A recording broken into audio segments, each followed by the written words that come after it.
شهر رمضان الذي أنزل فيه القرآن هدى للناس وبينات من الهدى والفرقان فمن شهد منكم الشهر فليصمه ومن كان مريضا أو على سفر فعدة من أيام أخر يريد الله بكم اليسر ولا يريد بكم العسر ولتكملوا العدة ولتكبروا الله على ما هداكم ولعلكم تشكرون.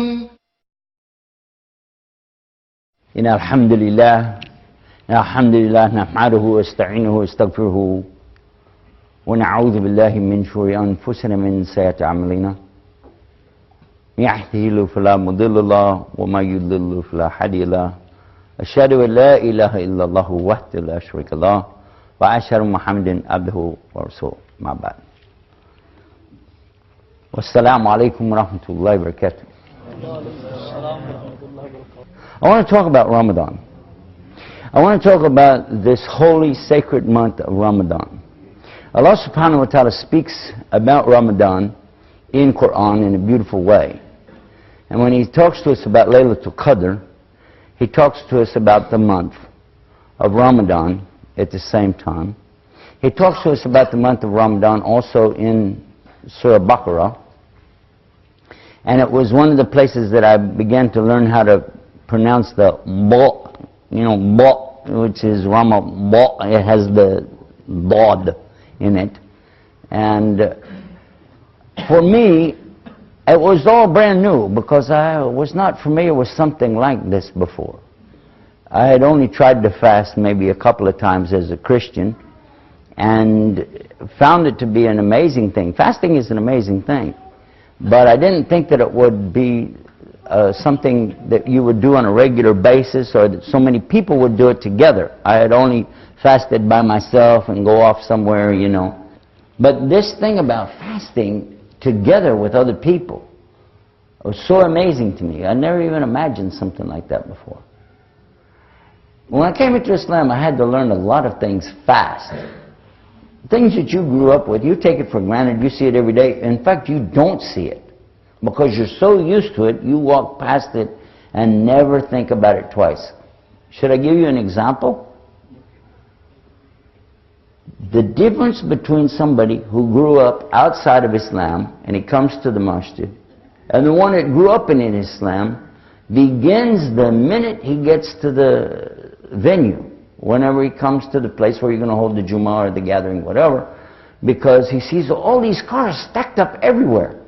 And there's no organization whatsoever to any of it, just abandoned ship. Looks like abandoned cars laying everywhere. That's number one.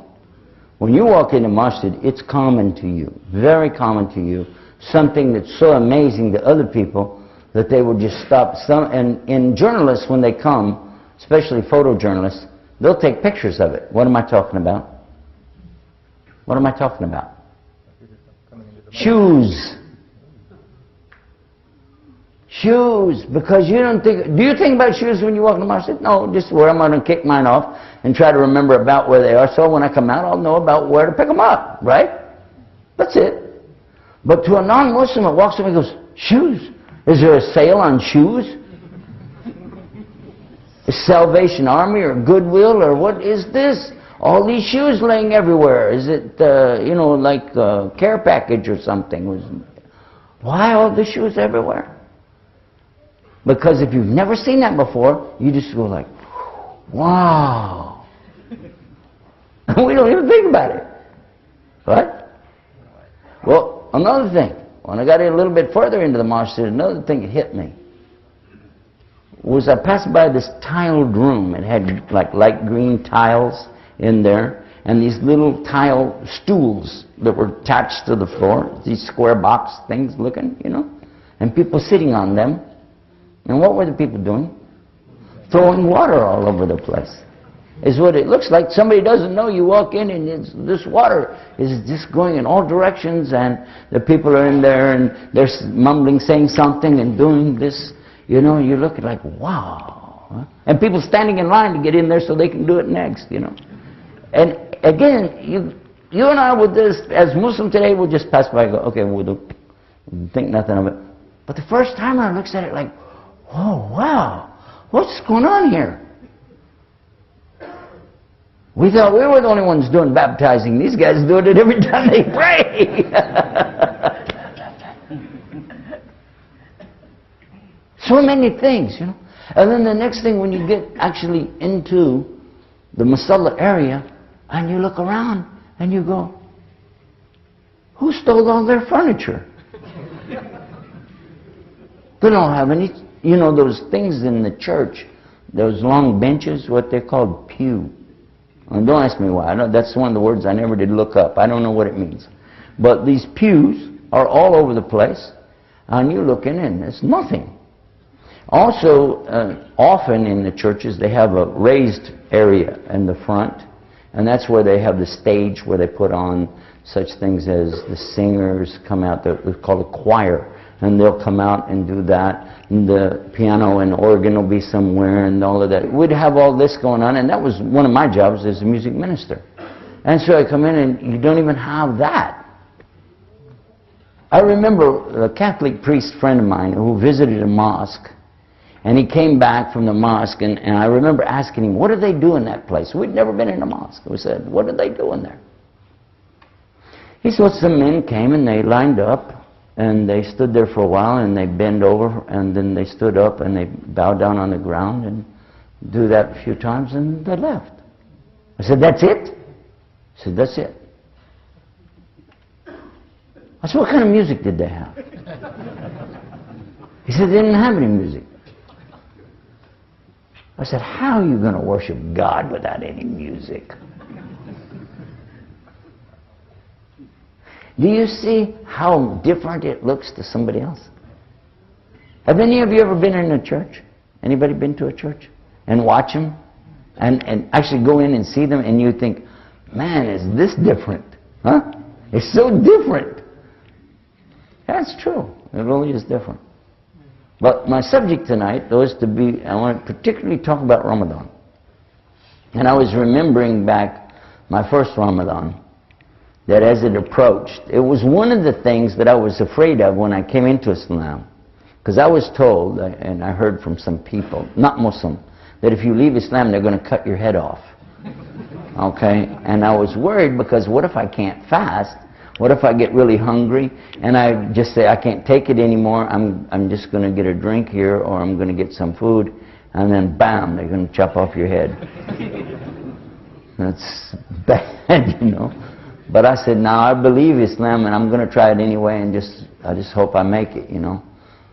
And then we started fasting that one morning, and I remember that we ate early, got up early, and we ate, and then as the day progressed on, from time to time I would think about food, because it's the first time like this.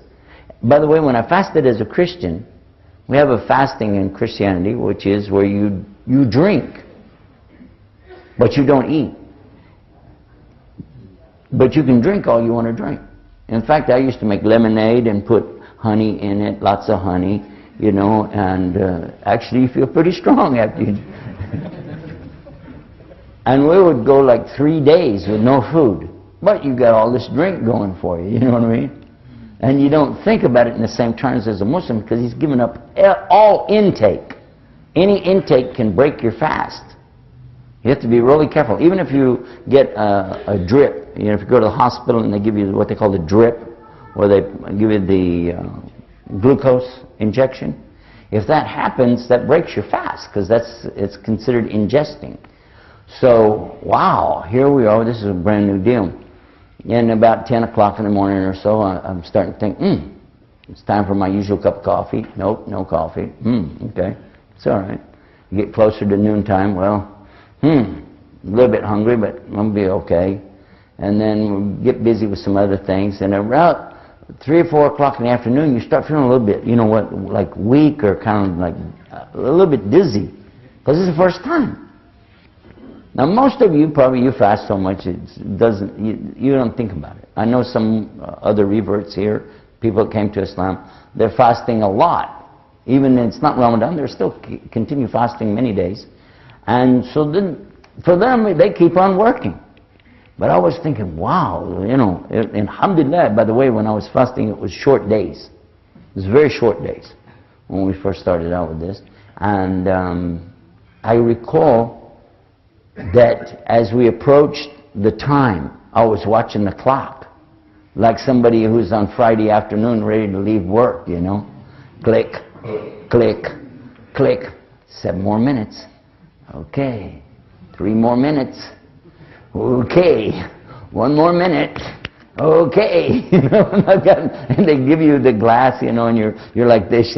Come on, come on. I hope I make it. I hope I make it. Don't cut off my head. Here we go. And then you hear them and start, Allahu Akbar, Allahu Akbar. When they start the dawn, well, that means the sun is gone. You can break your fast. And I'm looking at that water and I'm thinking, wow, I made it. Just one day.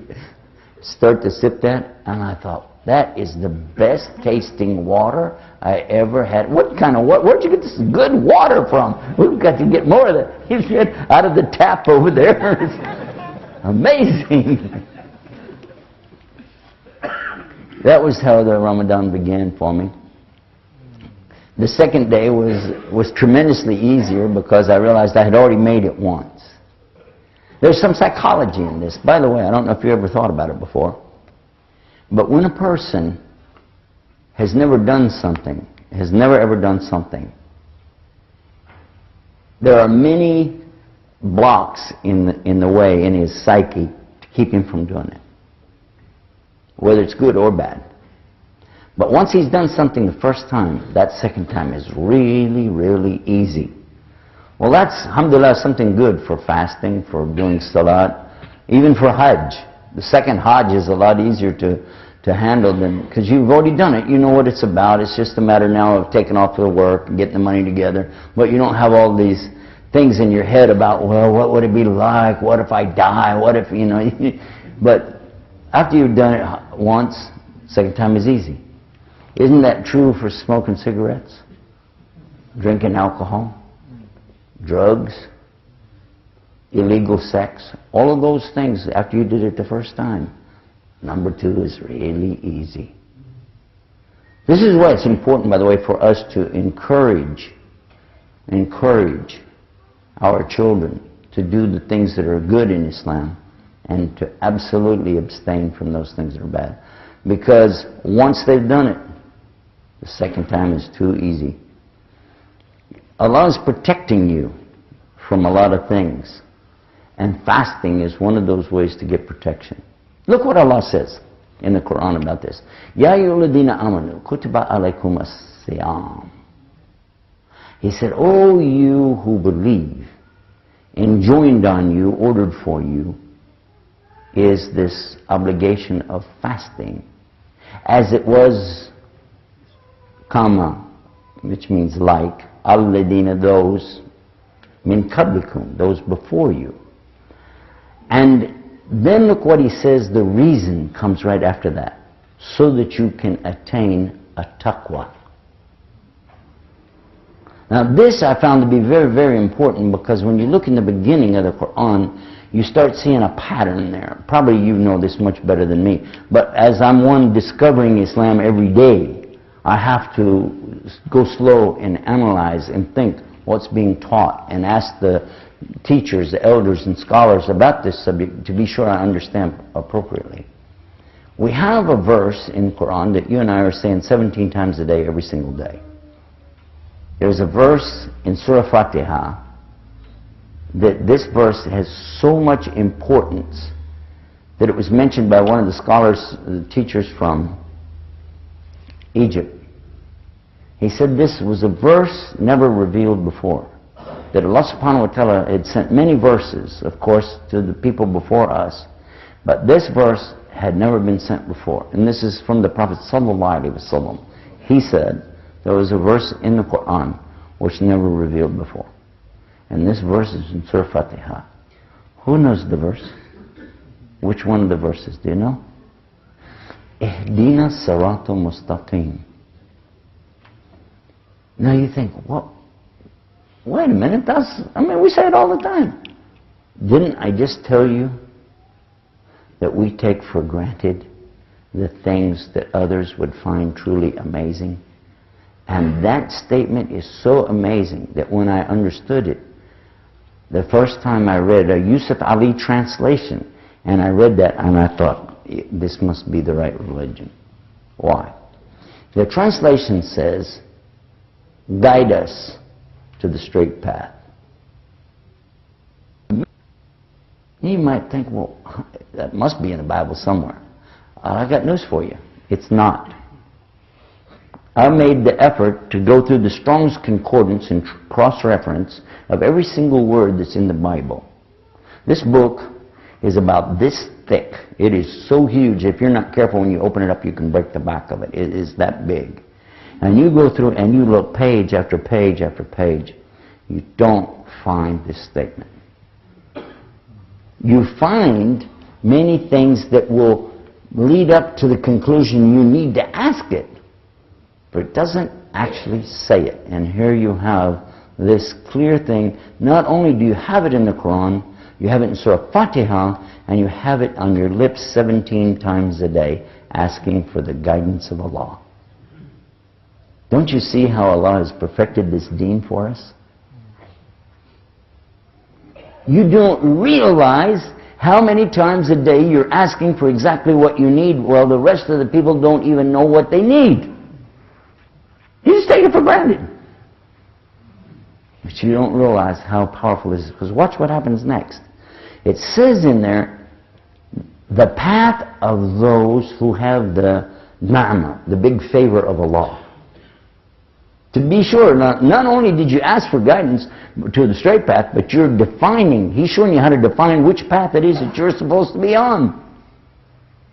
Totally eliminates this concept of all religions are going toward God and everybody's seeking the same God. No, there's only one path. He made it real clear. Ta-da, right there. For all these modernists and people that are trying to sell out Islam and trying to apologize for being Muslims, pay attention to that verse that's right there. How many paths are there? How many? And it's called the Deen of Allah, yes or no? Inna Deena in Allahil Islam. That's in Surah Al-Imran, chapter 3, verse 19. The only deen Allah is going to accept is submission to Him on His terms. That's it. He's made it clear. But how am I going to get there? I need this path. Now watch what happens. Next surah gives you the answer to what you just asked for. What? Yeah, read it. Surah Baqarah. Bismillahir Rahmanir Rahim. Alif, Lam, Mim. Dhalikul Kitabul La Rayba Fi. Hudal lil Muttaqin. Watch. First I'll ask you a question. After those three letters, Alif, Lam, Mim, what's the first thing that it says there? Who knows the translation? Dhalikul Kitab? What does that mean?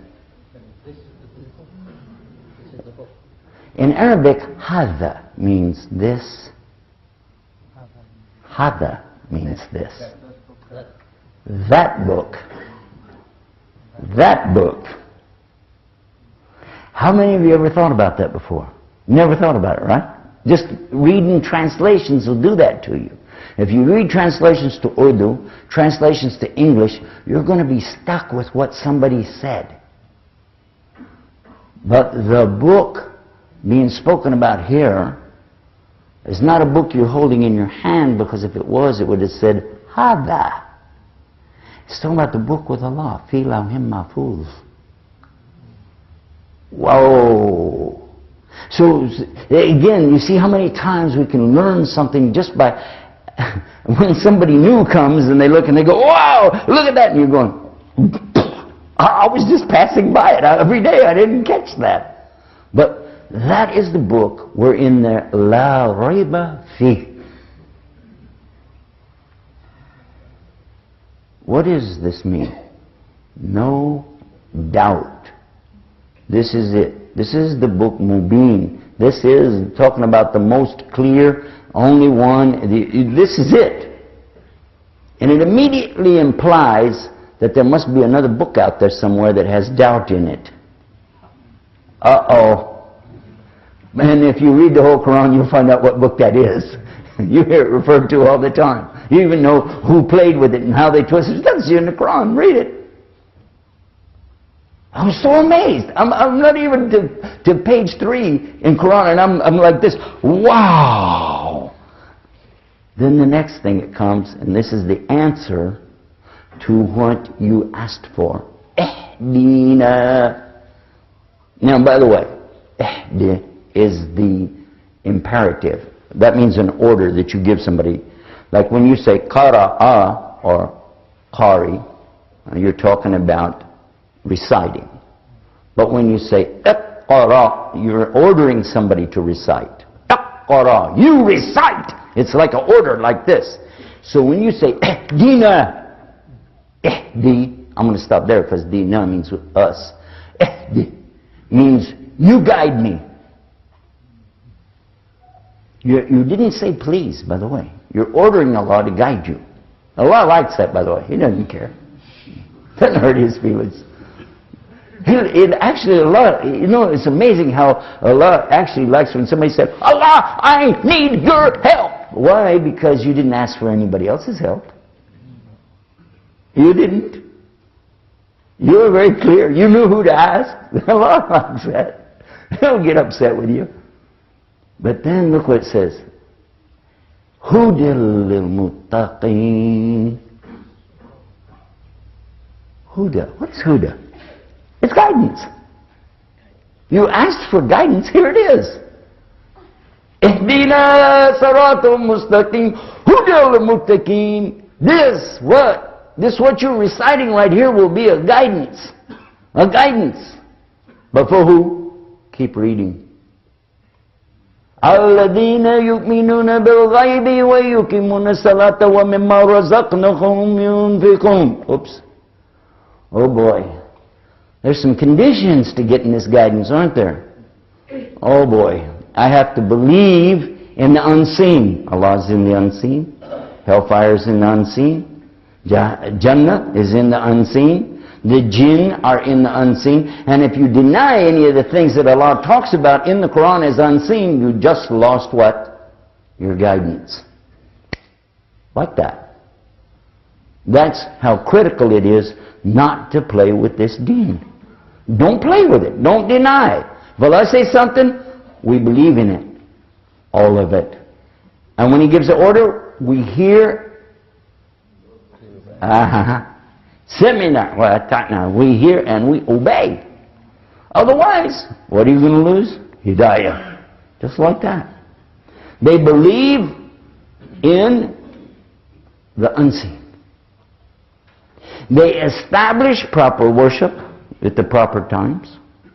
They spend out of what Allah has provided them. Rizqahum. And they believe in what is being sent down to you, O Muhammad sallallahu alaihi wasallam, and they believe in what was sent down before. Now I can give you a whole lecture on just this one part of it, and I'm not going to do that tonight because I want to stay on Ramadan. But this is very, very critical, and we shouldn't leave it without at least opening up the subject.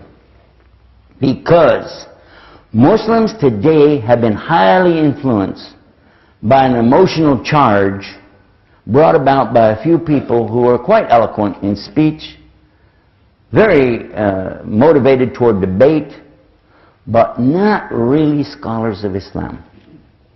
And what has happened, they have brought about more fitna than they have guidance. And I'm not going to mention anybody's names or how this thing came about, because that's not the purpose for this. But it's to share with you that you've been ordered to believe in what was sent before. How could it be that a Muslim would ever enter a debate about whether or not the Bible was from God after he just got through testifying right here? Because if you don't want to be guided, then just say you don't believe the Bible came from God. It says it right there. Previous revelation is from Allah as well as Quran. Yes or no? Did he say it? Now, you know this book much better than me. You've been Muslim all your life. You've been walking past those shoes all your life and never saw them. Now, I will agree with you immediately if you said, but what they have today in the English form, of course that's not what came down. That's not even a discussion. When they want to argue with me on that subject, well, don't you believe the Bible, blah, blah, blah. I said, I'm a Muslim, I have to believe the Bible came from Allah. They said, well, then why don't you believe when it said, Paul said, I said, excuse me, don't tell me English, okay? Tell me what it said in Jesus' language of Aramaic. Bring me that and we'll discuss it. Because I don't believe Paul to be a God or a son of a God or anything else. But I do believe in Jesus. My book orders me to believe in Isa alayhi salam. So I do believe in that. So you just bring me anything he wrote and we'll look at it. We'll analyze the handwriting, date it, carbon date it, and find out. I'm with you. Let's do it. Go for it. In the meantime, what we do have that came from Muhammad sallallahu alaihi wasallam is testable evidence, because over 10 million human beings walking on earth today have memorized the entire Quran and can give it to you just that quick. And it's the only book on earth. If every book on earth was lost, destroyed, burned up in a fire, we could bring it back exactly word for word, dot for dot, jot for jot. Until you get something better, we'll stick with that, okay? So I'm with you 100%. Yes, the Bible came from Allah. It says so. So we're the first to say, yes, it did. It's not even a subject for us. And you know what? You put out more fires with that than you do all these debates. A Baptist minister once told us that debating causes a lot of heat, but it doesn't give off very much light. And that's what we find today, a lot of hotheads, a lot of real emotional, hopped up, hot-headed individuals ready to go right to battle, to war. Let's kill all those infidels, talking about us, and saying we're calling them infidels, and Muslims calling them kafir, and what is the benefit? Where is the benefit in any of this for anybody? The only one benefiting from all of this is Iblis, because there's more people he can take to hell with him. Yes or no? And he has agents here. He has well-planted agents around this planet who are indulging in that right along with him. Now here's another thing about Ramadan. Those agents, they get chained up during Ramadan.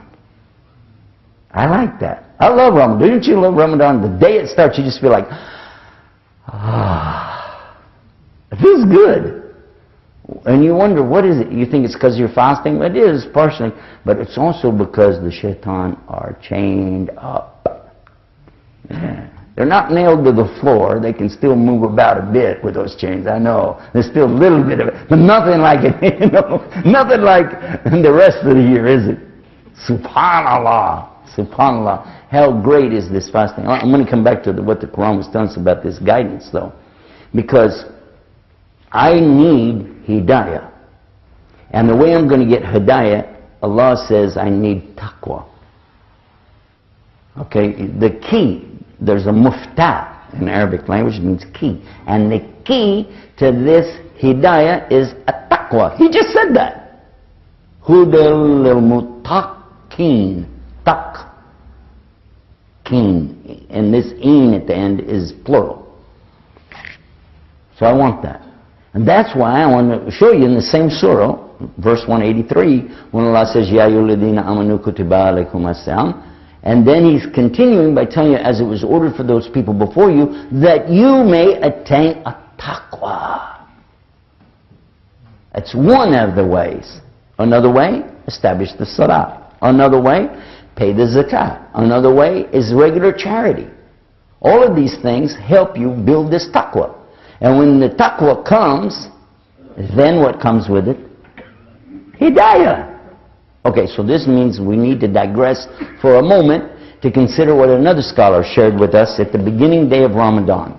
It was like the day before Ramadan, and it was on, I think, a Saturday, and we were in a dars, and he began to talk. I was so fascinated, I didn't want to move, just to listen to this opening that he had, and I was able to use what he said in one little sitting. I used it through the whole month of Ramadan for my talks in the prisons and military where I visited, because I would elaborate, you know.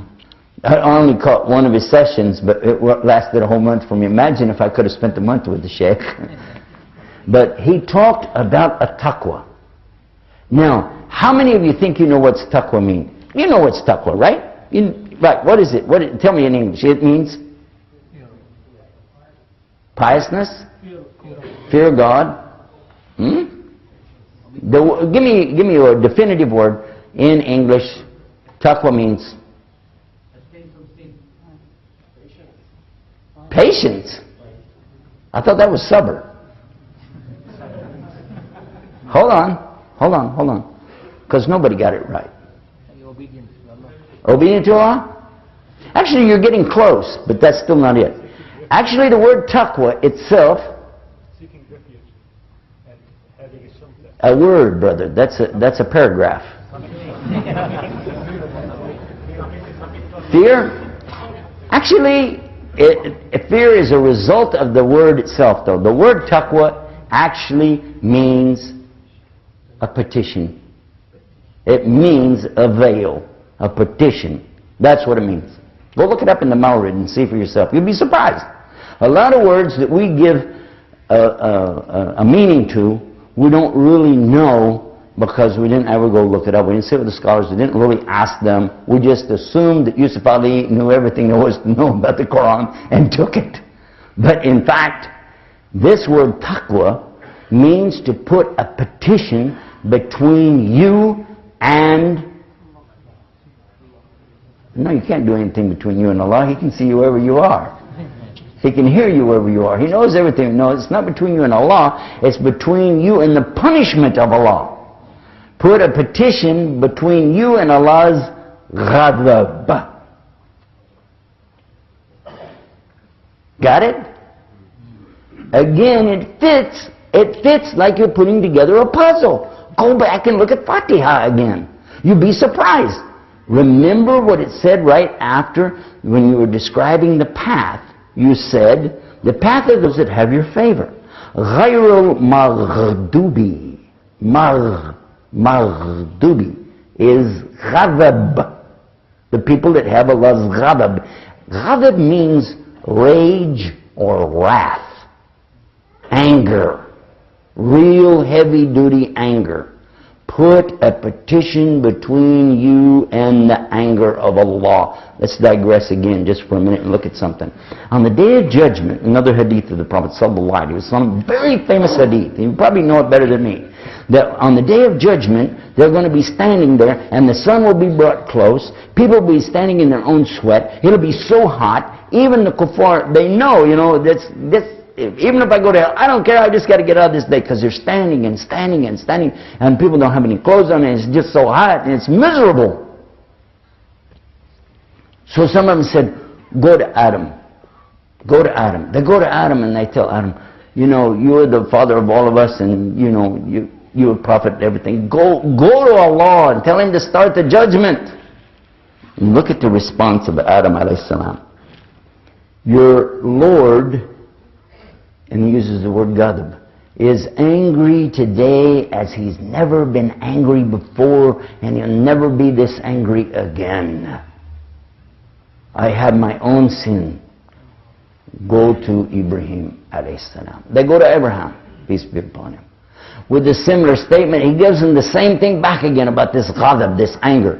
He sends them to Moses. Moses sends them to Jesus. Jesus, peace be upon him, sends them to Muhammad sallallahu alaihi wasallam. Each of these prophets along the way is saying the same word, ghadab of Allah, ghadab of Allah. It's on this day. And now do you see the importance of establishing this taqwa?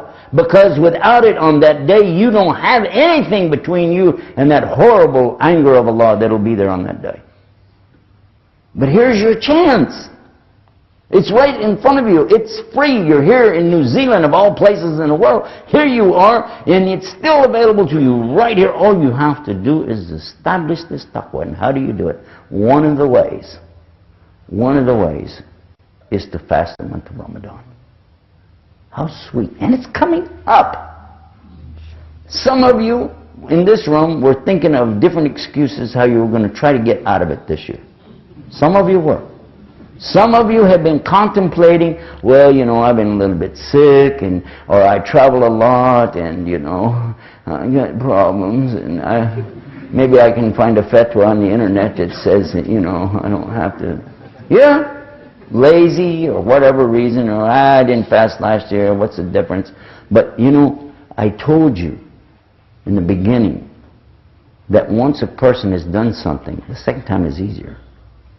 Just like the one who hasn't fasted before, the first time he fasts, it's beautiful. I recall when I was working with Jamaat Tabligh down in Houston, Texas one time. And this many years ago. And we went out and we took different people and we would visit different communities, and except if anybody would like to travel along with us, just to go out for the sake of Allah. And at one point we picked up a gentleman who couldn't speak English. He spoke Urdu. So everything had to be translated. And he must have been close to 40 years old.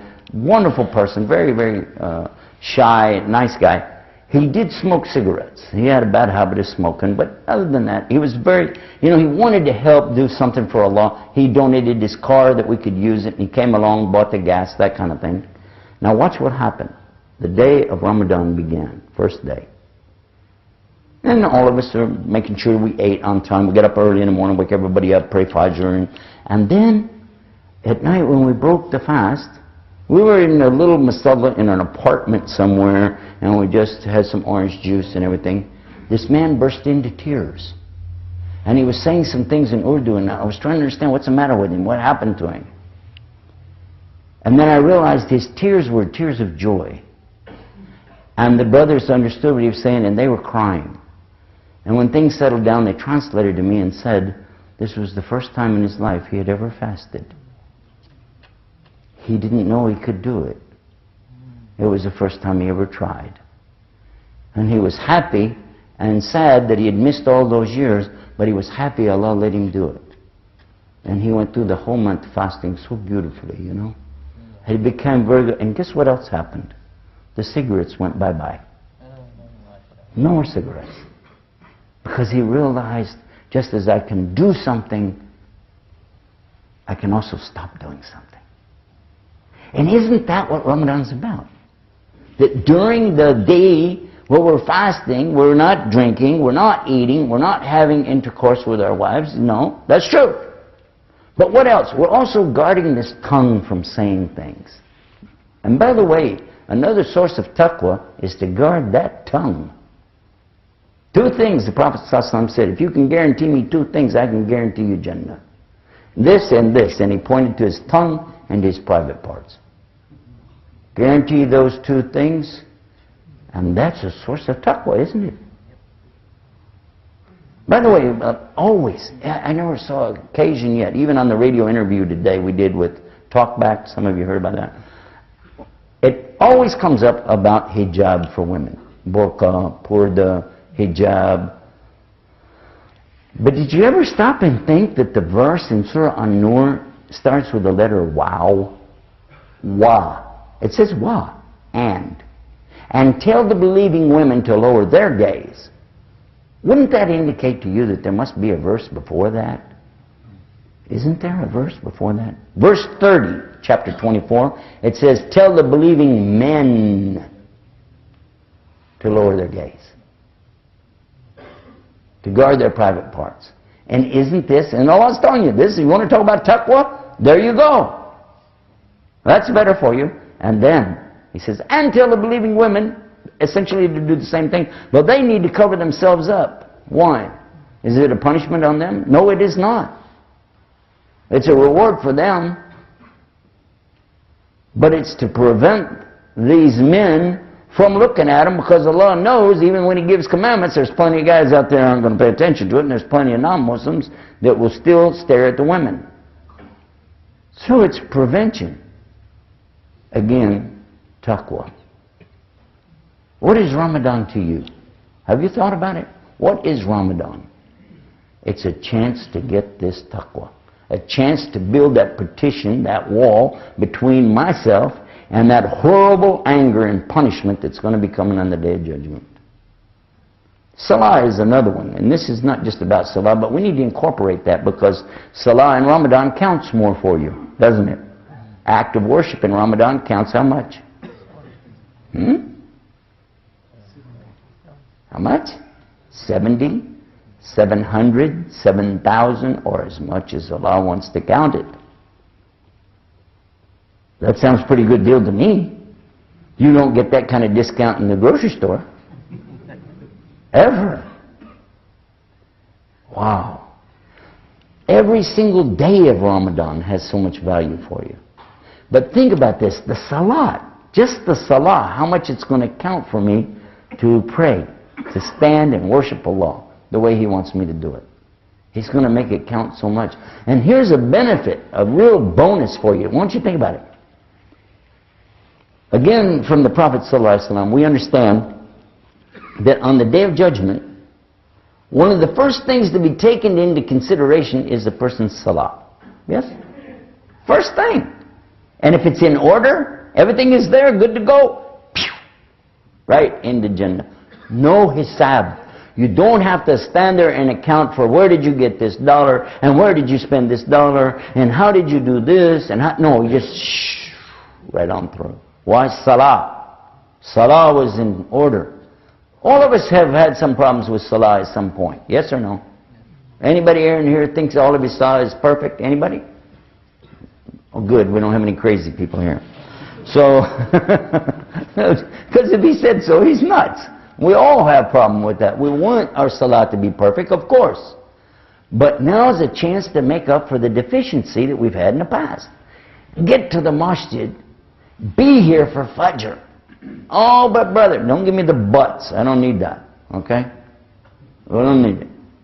What we need is the whole body, not just the butt. Get the whole body up here and get in line and pray the Fajr in the masjid 30 days in a row. And this is going to be easier for you to keep doing it after that, isn't it? Isn't it? And be here if you can for the Dhuhr. If you can get a break out at lunchtime, come over here. You're not going to eat. Are you? In Ramadan? I hope not. A'udhu billah. Now go get your butt and bring it in here. And then pray Dhuhr. If you can make Asr, okay. But for sure you want to get to the masjid for Maghrib. Take the blessing of breaking your fast with all the brothers. Yes? Yeah. Isha? Well, in between you're going to get to eat, aren't you? Free food? Yeah, come on, man. That's where it's at.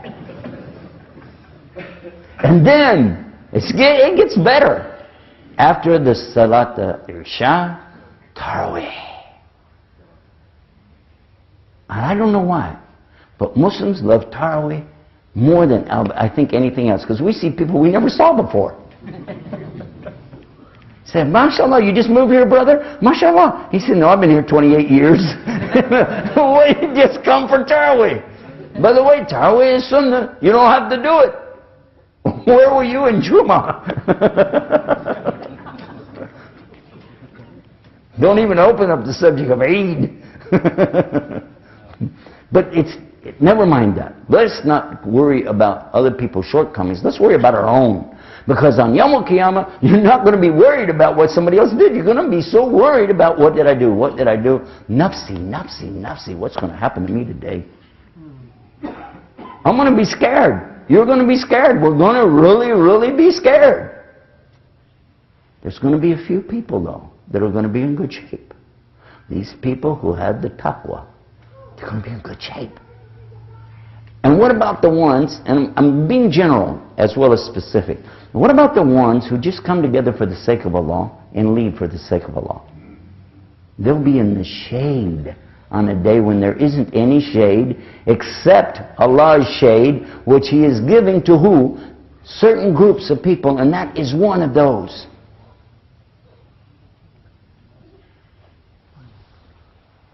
Amazing. And how about this? In Ramadan, even your dhikr is counting more for you. Yes or no? Does it?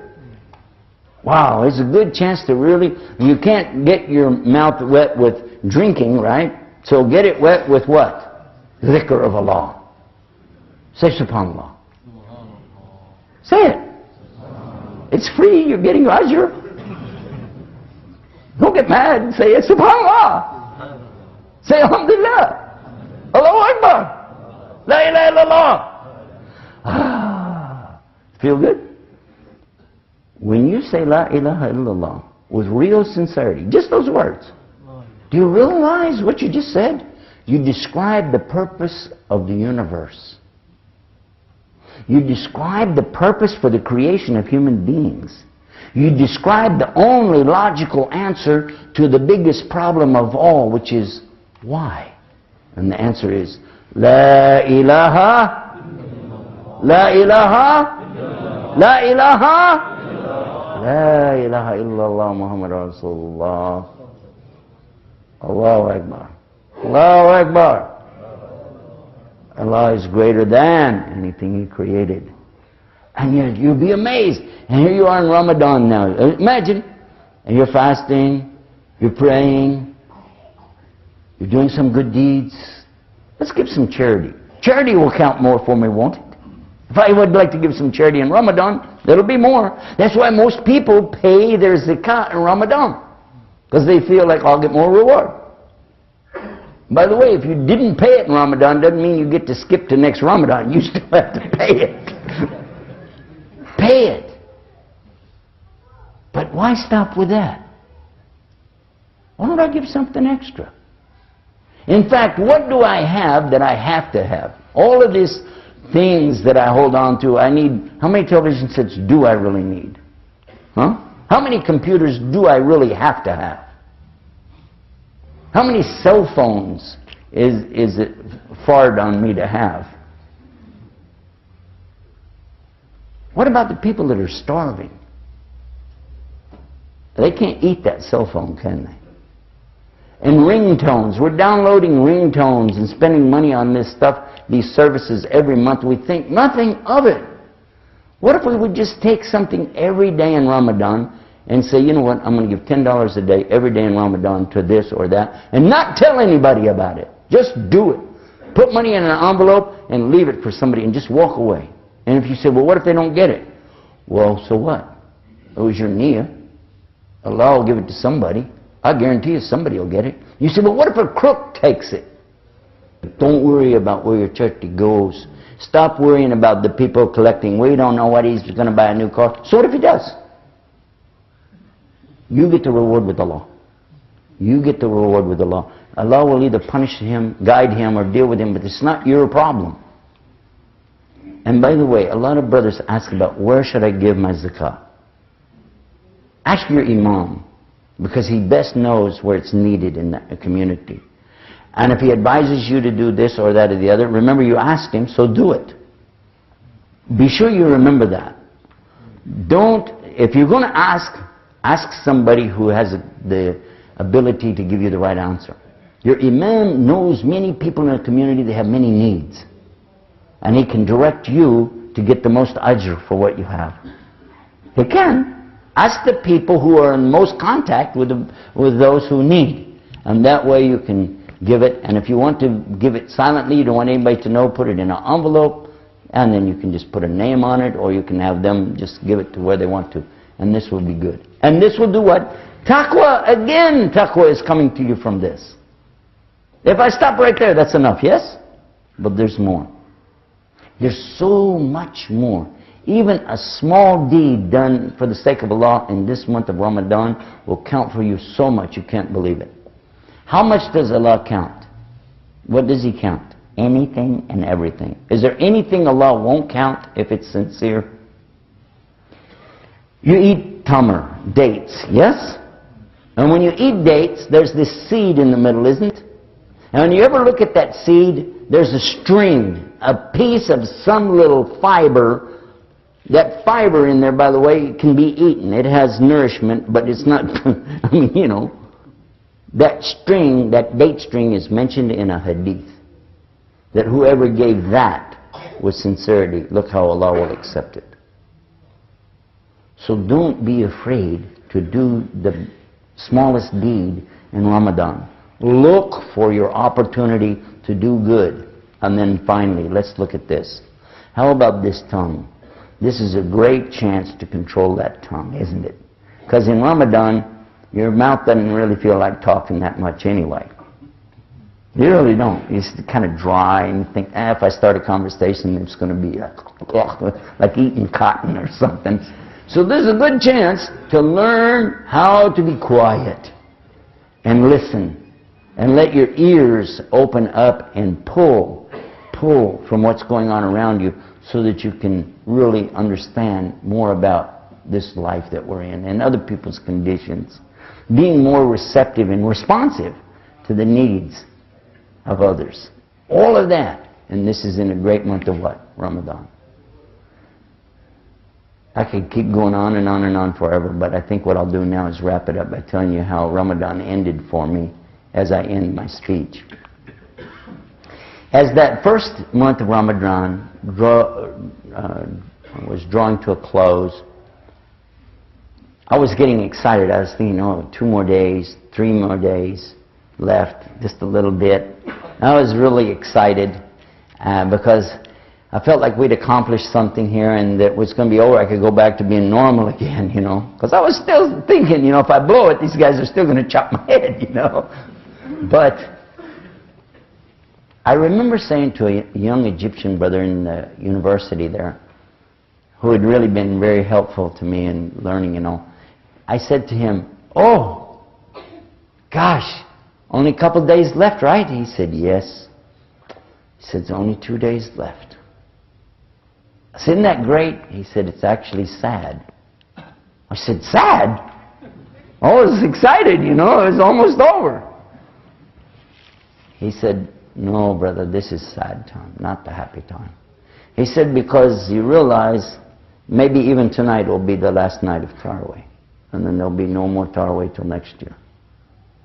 And you realize that all the brothers gathering together to eat and break their fast, they won't do that anymore. They'll be gone. And you realize that the shaitan will be released, and they'll be out there with a vengeance because they've been chained up, man. They're going to be working overtime." He said, "And the people won't be so generous anymore. And you're not going to see that beautiful smile in the face of your brother as much as you did before. Remember, even a smile in the face of your brother is charity. Yeah? You're not going to be seeing that as much. And you see how many people are in the masjid every night." He said, "You're not going to see that anymore."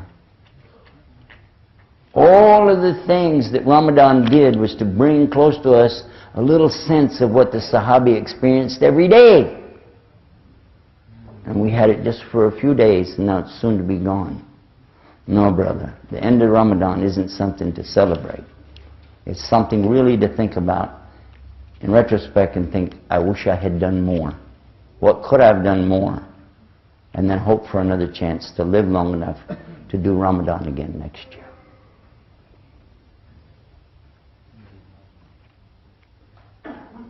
I thank Allah so much that He guided me to Islam. And I thank Him so much for letting me see this beautiful deen and seeing my beautiful brothers and sisters in Islam. And I love all of you so much for the sake of Allah. And this is very sincere from the heart. And I thank Allah so much for letting me come and be with you and talk about this subject of that beautiful, beautiful month of Ramadan. And the month when Allah sent down the revelation. In the month when the Malaika came down with Jibril, the Ruh of Allah. And the month when the Prophet ﷺ received Wahi. And the night, that special night, the Laylatul Qadr, that night, wherein is better for you than how much? Alfi Shahr. Alf is 1,000. Shahr, months, not nights, not Layl, Shahr. Better for you in that night than 1,000, about 83 years. Longer than most of us will live. Just in that night, how much your ibadah will be for you. To stand and pray and make dhikr and ask from Allah and just open up and cry and let those tears come down your face and say, "Thank you, Allah, thank you so much for giving me this guidance, for this hidayah, for this taqwa. Thank you, Lord. Thank you." And when you're really this thankful to Allah, maybe He'll accept. Maybe. And this is what we hope for. May Allah accept your Ramadan. May Allah accept your salah and your zakah. May Allah purify us in this holy month of Ramadan. In Alhamdulillah Rabbil Alameen, Huwa alladhi ja'alana muslimin. Praise to the one who made us Muslims. Jazakumullah khair.